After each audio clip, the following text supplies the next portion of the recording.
7औं शताब्दीमा नेपाललाई इतिहासकै समृद्ध राष्ट्र बनाउने अंशु वर्मा एक विद्वान शासक जो देश विदेशका विद्वानहरूलाई निम्तो गरेर छलफल गराउँथे आफ्नो दरबारमा। आफै शास्त्रका जानकार थिए, कृति लेखेका थिए, जनताको हितको शासनका लागि तल्लो इकाइलाई अधिकार सम्पन्न बनाएका थिए। राजधर्म पालन गरी राज्य सञ्चालन गर्थे, जसले बनाएको भव्य कैलाशकूट भवनको बखान ऐतिहासिक ग्रन्थहरूमा उल्लेख छ। नमस्कार, स्वागत छ माउन्टेन टेलिभिजन एचडी को कार्यक्रम उत्खननमा म दिपेश केसी। जुन शासक विवेकशील हुन्छन् उनैले विद्वान र लेखकको सम्मान गर्छन्। तिनकै बढी इतिहास लेखिन्छ। तिनले आफ्ना कर्महरू लिखित रूपमै संरक्षण गर्न सक्छन्। त्यस्तै शासक मध्येका हुन् अंशु वर्मा, जसको शासनकालमा विद्वानहरूको लागि दरबारमा छलफलको लागि अलग्गै विशेष व्यवस्था थियो। कैलाशकूट भवनको भव्यता भौतिक मात्र नभई बौद्धिक पनि थियो। यस भवनको भव्यताबारे इतिहासमा लिखित दस्तावेजले नै अंशु वर्मा कस्ता शासक हुन् र उनको शासनकालमा नेपाल कति समृद्ध थियो भन्ने बुझ्न सकिन्छ। अंशु वर्मा सुरुमा राजा शिवदेव प्रथमका सहयोगी थिए। पछि उनी आफै शासन सत्तामा आए। उनले श्री सामन्त उपाधि समेत लिएका थिए। यो उपाधि उनको शानको नभई कामको थियो। त्यति बेला राज्य सञ्चालनको विशेष परिषदमा रहनेलाई सामन्त भनिन्थ्यो। अंशु वर्माले जिम्मेवारी कुशलतापूर्वक निभाएर आफूलाई शासनको मुख्य हर्ताकर्ता बनाएका थिए। पाटनको भीमसेन स्थानको विक्रम सम्वत 516 को अभिलेखमा अंशु वर्मालाई राजाका सल्लाहकारको रूपमा श्री सामन्त उपाधि साथ उल्लेख गरिएको छ। चाँगु र बनेपाको अभिलेखमा पनि उनको महासामन्त उपाधि उल्लेख गरिएको लिच्छवी इतिहास ग्रन्थमा लेखिएको छ। उनको कृति फैलिएको अभिलेखहरूमा उल्लेख छ। अंशु वर्मा कुशल रणनीतिकार पनि थिए। उनले राजा शिवदेवको विश्वास जितेका थिए। शिवदेवको गद्दी खोस्ने षड्यन्त्र भएको थियो। गुप्तहरूले रचेको षड्यन्त्रलाई अंशु वर्माले असफल पारिदिए। यस बापत उनी पुरस्कृत भए। श्री सामन्तबाट एकै पटक श्री महासामन्तको तहमा पुगे। उनको प्रगति निकै छिटो भएको थियो। जगदीश चन्द्र रेग्मीले लिच्छवी इतिहास ग्रन्थमा लेखेका छन्, एकै वर्षको अवधिमा श्री सामन्तबाट श्री महासामन्तको तहमा पदोन्नति भएको यो घटना उल्लेखनीय छ। अंशु वर्माको बढ्दो उन्नति उत्कर्षमा डाहा गर्ने गुप्तहरूले अंशु वर्मालाई खत्तम गरी शिवदेवको गद्दी खोज्ने षड्यन्त्र गरेकोमा सो अंशु वर्माले विफल पारेकाले उनको पदोन्नति भएको हो। सन् 594 देखि 598 सम्म अंशु वर्माले राजनीतिमा निकै सङ्घर्ष गरे। विरोधीहरूको षड्यन्त्रलाई विफल पारे, यतिसम्म कि सङ्कटमा परेको राजाको गद्दी नै जोगाइदिए। राजा शिवदेवको विश्वास जिते। शासनमा उनकै प्रभाव देखियो। सन् 598 देखि 604 सम्म अंशु वर्मा स्वतन्त्र रूपमा शासनमा हावी भइसकेका थिए। सन् 605 पछि त उनी शासनमा सर्वेसर्वा नै भए। सन् 605 देखि 614 सम्म श्री महासामन्त, 615बाट श्री र त्यसपछि श्री 5 महाराज धिराजको उपाधि लिएको अभिलेखहरूमा उल्लेख छ। अंशु वर्मा परिश्रमी थिए भन्ने अभिलेखबाट मात्र नभई उनको योगदानबाट पनि बुझ्न सकिन्छ। त्यसैले उनलाई अभिलेखहरूमा परिश्रमपूर्वक राम्ररी प्रजाको पालन गर्दाले टाढा टाढासम्म प्रभाव फैलिएको श्री महासामन्त अंशु वर्मा भनिएको छ। उनले ठुलो लडाईँको मैदानमा सूर्याईले बाजी मारेको भनिएको छ। उनले अज्ञान रूपी अन्धकार हटाएको समेत अभिलेखमा उल्लेख गर्नुले अंशु वर्मा ज्ञानका भोका थिए भन्ने बुझ्न सकिन्छ। उनी विद्वानहरूसँग सल्लाह लिएर मात्र निर्णय लिन्थे। अंशुवर्मा कसरी प्रजाको हित हुन्छ भन्नेमा तल्लीन हुन्थे। उनी सत्ययुगको मार्ग अनुसरण गर्ने राजा थिए भनी हाँडी गाउँको अभिलेखमा उल्लेख छ। अमर्यादाका बन्देजलाई ननागेका शासकको परिचय बनाइएको भनिएको छ।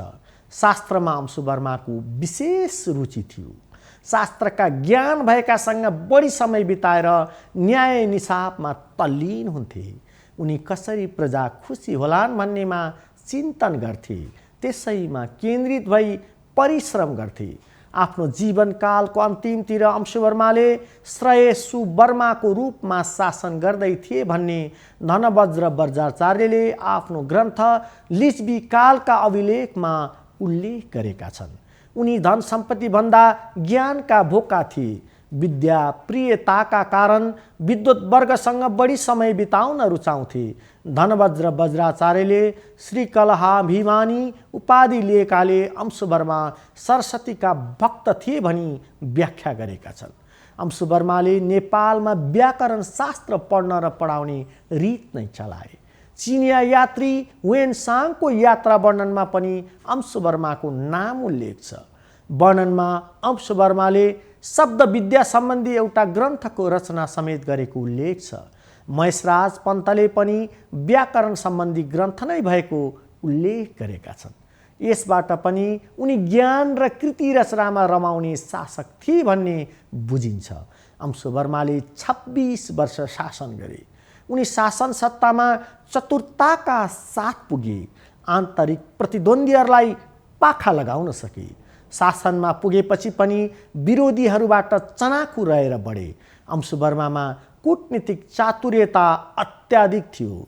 लिच्छवी कालमा उनी राजपरिवार बाहिरबाट शासन सत्तामा अडेका थिए। यो नै उनको कुशल राजनीतिक क्षमता हो भन्ने बुझ्न सकिन्छ। राजा शिवदेव हुँदा होस् या युवराज उदयदेव नै हुँदा किन नहोस्, शासनमा अंशुवर्मा हावी भइरहे। जगदीश चन्द्र रेग्मीको ग्रन्थ वंशावली र वंशावलीहरू प्राचीन नेपालमा भनिएको छ। अंशुवर्माको उदयले वैधानिक रूपले राजवंश परिवर्तन पनि भएको थिएन। इतिहासकार बाबुराम आचार्यले अंशुवर्मालाई लिच्छवी वंशी नै भनेका छन्। अंशुवर्माले शासन सत्तामा आफ्नो प्रभाव मात्र बनाउनमा केन्द्रित भएनन्। आफू त शक्तिशाली भइहाले, राज्यलाई पनि शक्तिशाली बनाइ छाडे। उनले नेपाललाई निकै शक्तिशाली बनाएका थिए। डाक्टर जगदीश चन्द्र रेग्मीले लेखेका छन्, अंशुवर्माले राजनीतिका दुई मुख्य समस्यासित एकैपल्ट जुधेर दुवै पक्षमा सफलता हासिल गर्नु महत्त्वपूर्ण रहेको देखिएको छ। पहिलो, राजनीतिमा आफूलाई स्थापित गराउनु थियो भने अर्कोतिर तत्कालिक नेपालको स्थितिलाई मजबुत पार्नु पनि थियो। शिवदेवको पालामा नेपालमा आन्तरिक कलह बढेको थियो। राज्यका सामन्तहरू विद्रोहतर्फ बढ्न लागेका थिए। राज्य छिन्न भिन्न हुन थाल्दा अंशुवर्माले सामन्तहरूलाई काबुमा राखेर राज्यको विभाजनलाई रोक्न सके। बाबुराम आचार्यले आफ्नो कृति लिच्छवीकालीन राजनीति र संस्कृतिमा लिच्छवी राज्यका सामन्तहरू अटेर हुन थालेकाले राज्य छिन्न भिन्न हुन थालेकोमा अंशुवर्माले तिनीहरूलाई जितेर काबुमा राखेको उल्लेख गरेका छन्। राज्य खण्डित हुने खतरालाई टारेर समृद्धिको दिशातर्फ बढाउन सक्नु अंशुवर्माको कुशलता थियो। उनले राज्यलाई राजनीतिक रूपमा मजबुत पारे। अंशुवर्मा कुशल प्रशासक पनि थिए। 7औं शताब्दीमा नेपालको प्रशासनलाई चुस्त दुरुस्त बनाउन सक्नु उनकै कार्यकुशलता थियो। जनताको हित कसरी हुन्छ, न्याय निसाब कसरी छिटो छरितो गर्न सकिन्छ भन्नेमा उनको ध्यान केन्द्रित हुन्थ्यो। त्यस अनुसारको प्रशासनिक व्यवस्था अभ्यासमा ल्याए। जगदीश चन्द्र रेग्मी लेख्छन्, आफ्ना प्रजाको हित हुने काम, कानुनी व्यवस्था र गाउँ गाउँमा स्वायत्त शासन दिँदै जाने काम उनले गरेको उल्लेख अभिलेखहरूमा भएको छ। उनले स्थानीय स्वायत्त शासनलाई प्रोत्साहित गरेर केन्द्रमा सीमित शक्तिलाई क्रमशः ग्राम, तल, द्रङ इत्यादि विविध श्रेणीका स्थानीय जनतामा शक्ति विकेन्द्रित गरेको इतिहासकार बमबहादुर अधिकारीले उल्लेख गरेका छन्। सरकारी कर्मचारीहरूबाट सर्वसाधारणले दुःख नपाउन् भन्नेमा अंशुवर्मा सदैव सजग हुन्थे। कर्मचारीहरूले गाउँका सोझा साझा जनताहरूलाई दुःख दिएकोलाई मध्यनजर राखेर विशेष उद्देश्य बाहेक अन्य समयमा कर्मचारीहरू गाउँमा पस्न नपाउने व्यवस्था मिलाएका थिए। अंशु वर्मा जनहितकारी काम गरेर लोकप्रिय भए, जनताबाट सम्मानित भए। उनको लोकप्रिय कामहरू देश विदेशसम्म फैलियो। अंशु वर्मा कुशल कूटनीतिज्ञ पनि थिए। आफ्नो शासनकालमा छिमेकसँग बलियो सम्बन्ध बनाएका थिए। उनी असाध्यै सम्मानित थिए, यतिसम्म कि अरू राजाहरूले पनि उनलाई सम्मान गरी हात जोडी नमस्कार गर्दथे भन्ने अभिलेखहरूमा उल्लेख छ। तर उनी छिमेकका सामु बलिया राजाका रूपमा स्थापित थिए। उनको पालामा तिब्बतसँग आर्थिक सम्बन्ध विस्तार भएको थियो। भ्रिकुटीको विवाह सोङचङ गम्पोसँग गराएको र भारतीय क्षेत्रका शक्तिशाली माखरी राजवंशका राजा हर्षवर्धनसँग नाता सम्बन्ध स्थापित गरेका थिए।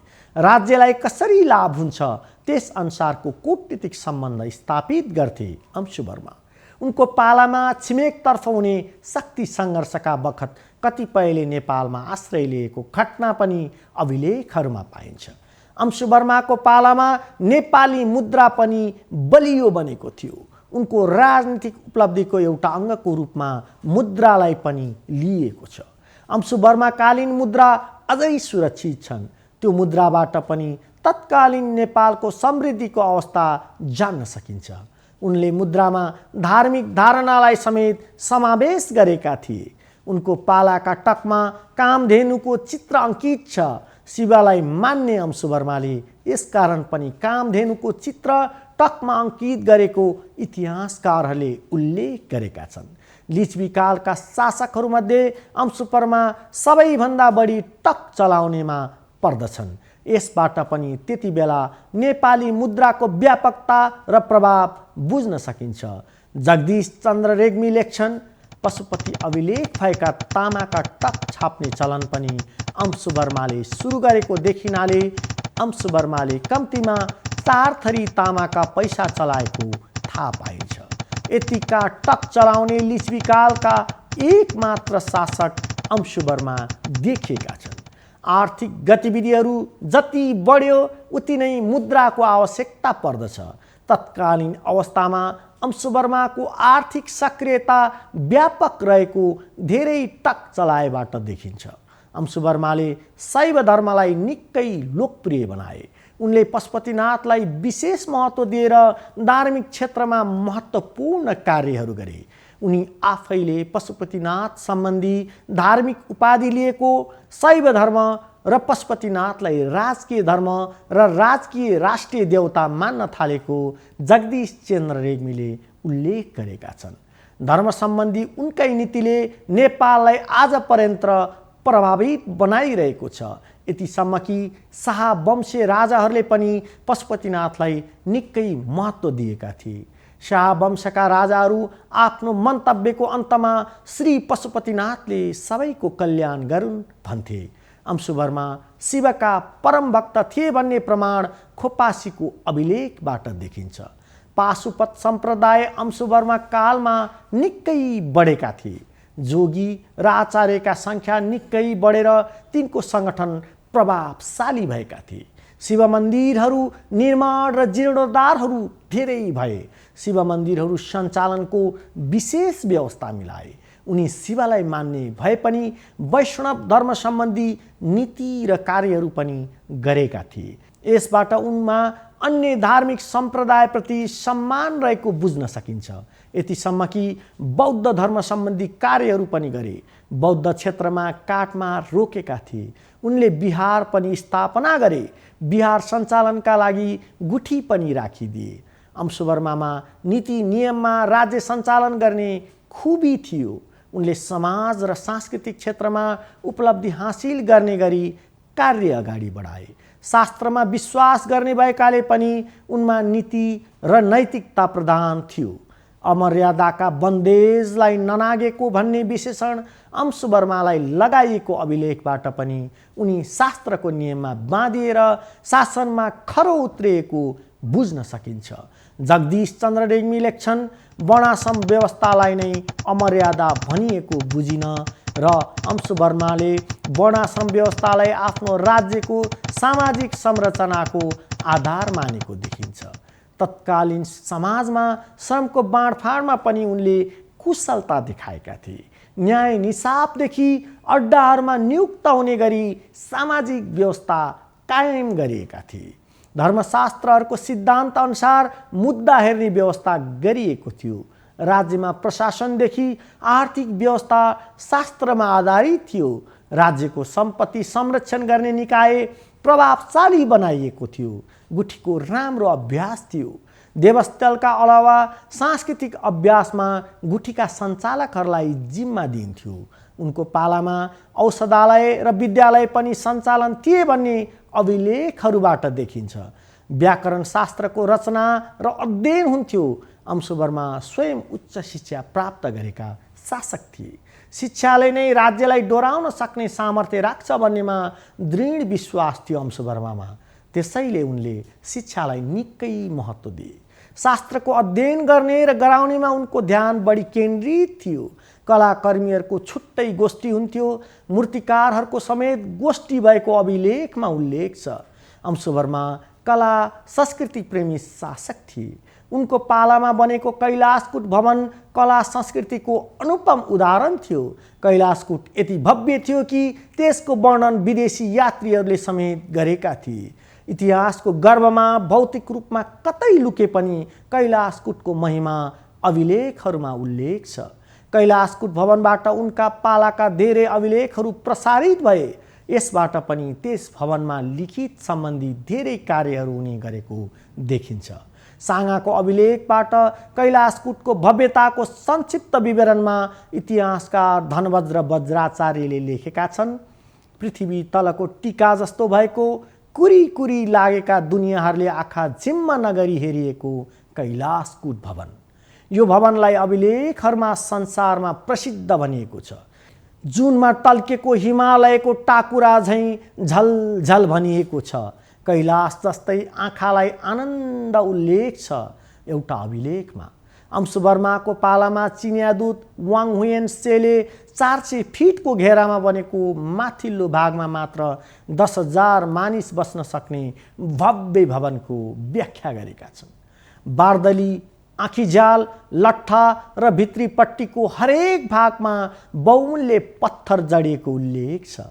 अंशुवर्माले आफूले मात्र भव्य कैलाशकूट भवन बनाएनन्, त्यही ठाउँमा सहर नै बनाई आफ्ना मन्त्री र दर्जा अनुसारकालाई गरी 12,000 काको सहर नै बनाए। 7औं शताब्दीकै सुरुमै निर्माण भइसकेको कैलाशकूट अंशुवर्माको शासनकालको समृद्धिको सार्थक परिचय पनि हो। यो अंशुवर्माको राजनीतिक शक्तिको प्रमाण पनि हो। पृथ्वी तलको गर्भमा कतै लुकेको यो भवन कहाँ छ भन्ने प्रश्नको उत्तर अझै अनुत्तरित छ। काठमाडौँको जैसी देवल नजिकैको केलायु चोकमा थियो भन्ने अनुमान एकाथरी इतिहासकारहरूको छ। कतिपयले हाँडी गाउँमा रहेको अनुमान गरेका छन्। अंशुवर्माले बनाउन लगाएको कैलाशकूट भवनबाट लिच्छवी शासकहरूले 100 वर्ष जति शासन गरेका थिए। अंशुवर्माले आर्थिक समृद्धिलाई विशेष जोड दिएका थिए। भव्यता र सभ्यतामा उनको ध्यान केन्द्रित थियो। समग्र समृद्धिमा जोड दिँदा उनले धर्म, संस्कृति र परम्परालाई जोगाउँदै लगे। कृषिमा उनको विशेष जोड थियो। भूमि व्यवस्थामा विशेष सुधार गरी कृषि उत्पादन बढाउन लगाएका थिए। त्यसका लागि सिँचाइको व्यवस्था मिलाउन लगाए। गाउँ गाउँमा कुलो र नहरहरू बन्न थाले। किसानहरूलाई कतिपय उत्पादनमा कर माफी गरिदिए। उनी कृषकको दुःख बुझ्ने शासक थिए। पशुपालनका लागि विशेष व्यवस्था मिलाइदिए। जग्गा नै उपलब्ध गराएर प्रोत्साहित गर्थे। उनले कुखुरा, सुँगुर, माछा पालन व्यवसायमा कर माफी गरेको अभिलेखमा उल्लेख छ। आन्तरिक उत्पादन र खपतको व्यवस्थापनसँगै बाह्य व्यापारमा ध्यान दिए। भारततर्फ बढीभन्दा बढी ऊन र त्यस सम्बन्धी उत्पादन निकासी चलाए। खानी खनेर धातुहरू निकाली भाँडाकुँडा बनाई निकासी बढाए। नेपालबाट भारततर्फ त्यति बेला फलाम, चमर, ऊन, कस्तुरी र तामाका भाँडाकुँडाहरूको निकासी हुने गरेको जगदीश चन्द्र रेग्मीले उल्लेख गरेका छन्। तिब्बततर्फ पनि व्यापार राम्रो भयो, नाकाहरू बढीभन्दा बढी खुलाए, व्यापार गर्नेको सुरक्षा प्रबन्ध मिलाए। अंशुवर्माको शासनकालमा काठमाडौँ उपत्यका अन्तर्राष्ट्रिय व्यापारको केन्द्र कहलायो। व्यापारीहरू उपत्यकामा ओइरिन थाले। व्यापार व्यवसाय व्यवस्थित थियो। त्यति बेला निकासीमा सरकारको नियन्त्रण थियो र स्वीकृति लिनु पर्दथ्यो। यसबाट राज्यले करको राम्रो प्रणाली बनाएको थियो। उद्योग धन्दा र व्यापार निकै फस्टायो। जनताको जीवनस्तर निकै माथि पुग्यो। राम्रा घरहरू बने। ज्ञान आर्जन गर्नेका लागि राज्यले विशेष व्यवस्था गर्यो। अंशुवर्माले आफ्नो शासनकालमा नेपालको पहिचानलाई बलियो बनाए। चिनिया यात्री हुयेनसाङ भारत पुग्दा अंशुवर्माको मृत्यु भएको धेरै भइसकेको थियो। अंशुवर्माको मृत्यु भएको 17 वर्षपछि हुयेनसाङले उनलाई विद्वत्ता र सत्यनिष्ठामा विशिष्ट भनेका छन्। अंशुवर्मालाई विद्याको सम्मान तथा धर्मको आदर गर्ने भएकाले ख्याति सर्वत्र फैलिएको भनेका छन्। हुयेनसाङको यात्रा वर्णनबारे इतिहासकार बाबुराम आचार्यले चीन, तिब्बत र नेपालमा लेखेका छन्। केही वर्ष अघि यहाँ अंशुवर्मा नाम भएका एकजना यशस्वी व्यक्ति राजा भएका थिए। उनी निकै चतुर र नीतिवान पनि रहेको मानिन्छन्। उनी विद्वानहरूको कदर गर्दथे र उनको स्वयं नै शब्दशास्त्र सम्बन्धी एउटा राम्रो ग्रन्थ पनि बनाएका थिए। आफ्नो ज्ञान, विद्या र प्रशासनिक कुशलताहरूले गर्दा उनको प्रताप र प्रतिभाको कृति देशमा टाढा टाढासम्म पनि फैलिएर रहेको पाइन्छ। अंशुवर्माको निधनपछि पनि उनको ख्यातिबारे विदेशी यात्राले भारतमा पनि उनका बारेमा सुनेर लेख्नुले पनि ख्याति फैलिएको पुष्टि हुन्छ। अंशुवर्मा शास्त्र पढेका थिए। उनले शब्दविद्या नामक कृतिको रचना पनि गरेका थिए। धर्म नबिर्सी शासनमा सक्रिय रहे। उनले न्याय निसापमा आफूलाई अब्बल राखे। जनहित सर्वोपरि ठाने बमबहादुर अधिकारी अंशुवर्माको नैतिकवान चरित्रसहित विधिमा विश्वास गर्ने स्वभावबारे यसरी लेख्छन्। आफ्ना छोरालाई युवराज नबनाएर लिस्बी राजकुमारलाई नै युवराज बनाउनुबाट यिनको महानता झल्कन्छ। शासकको दायित्व सत्तामा रहन्जेल देश र जनताको हितमा अर्जुन दृष्टि लगाई काम गर्नु मात्र होइन, आफू पछिको पिँढीलाई नैतिकता र सुसंस्कारको अभ्यास व्यवहारबाटै सिकाउनु हो। अंशुवर्माले धर्म नबिर्सी शासन गरे। राज्यलाई समग्रमै राजनीतिक, सामाजिक, आर्थिक रूपमा समृद्धि दिलाए। Dipesh KC, Mountain Television HD, Kathmandu. नमस्कार।